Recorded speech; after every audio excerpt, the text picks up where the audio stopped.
Hello everybody, I'm here with Catherine and Walkies The Board Game, which immediately puts the phrase Walkies into my head.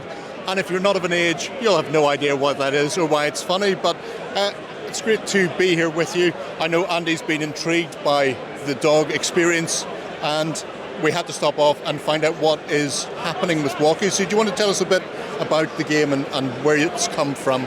Yeah, certainly. So I'm a professional dog walker and home boarder, and after COVID happened, there was a lot of dogs that had a lot of ailments, separation anxiety and things like that. And so I thought I'd make a game to make it fun and informative, so people could learn about dogs and expand their knowledge or show off how much knowledge they have in a fun environment. There's a bit of strategy involved as well, and at the end of it, you get to win a dog toy trophy. Which will be handy up until the point where your dog at home gets its teeth into it, and then Don't give it to your dog. Yeah, oh well, they'll have it anyway. Do you want to tell us a bit about the mechanics of the game then? How does it work? Yes, certainly. So it's a roll and play. So you're walking your dog through the forest and you have to collect treats and paw tokens. To get a paw token, you have to answer a question in one of 4 different categories. So you've got health and well-being, general knowledge, breeds and training. They are multiple choice, so if you're not that au fait with dogs, then you could have a chance of getting it right. Once you've got at least one paw and the right amount of treats, you make your way to the end to win the dog toy trophy. It's not that simple though. There are pigeons that eat your treats. If another dog overtakes you, they can take some of your treats. If they land on the same square as you, they can take all of your treats. But then, of course, you want to take them back again. There are tree cards, so if you landed on a tree, if you're a good dog, you can gain treats. If you're a naughty dog, you lose the treats and you go on the lead of shame. Or you might miss a go because you're splashing in puddles, or move because you're chasing a squirrel. We've got zoomies and super zoomies, so you can jump around the board really quickly to get where you want to go. It's a minimum of 2 players. We've done it for a maximum of 6, but there is no maximum, so you could have 15 players on the board at the same time. It'd be absolute mayhem, but really good fun. So it's quite strategic in that respect. I do see a little spinner there that has a few different things on it. How does that interact with the game then? So with the zoomies, you would go to the spinner to try and get a paw that you haven't got yet because you only need 1 paw.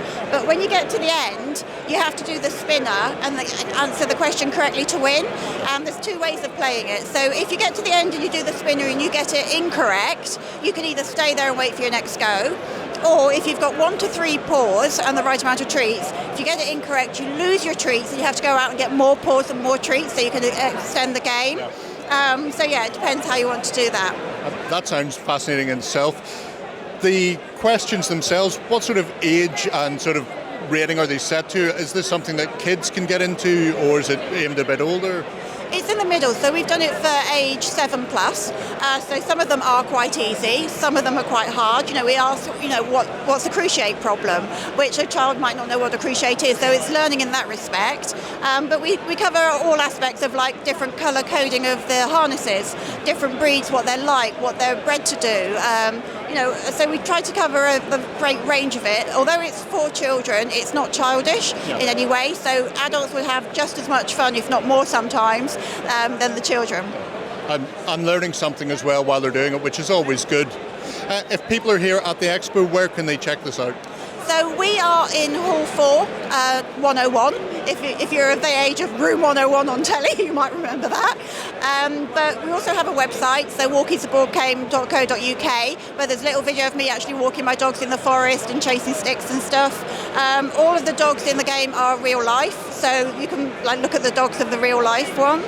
And we do have 2 spare empty ones, so if you've got your own dog at home, you can take a picture and stick them on there so they can then join in the game as well. It does sound absolutely fantastic. For people of a certain age, the Walkies will pull them in. And if people have got dogs, thinking about getting a dog, and maybe this is a great way of educating the kids about it's not a toy, it's a pet and a member of the family, and there are things they need to know, and they can have fun while they do it as well. Definitely check this one out, and if you're at home, take a look at the website. We're going to push on and see what else is here at the Expo.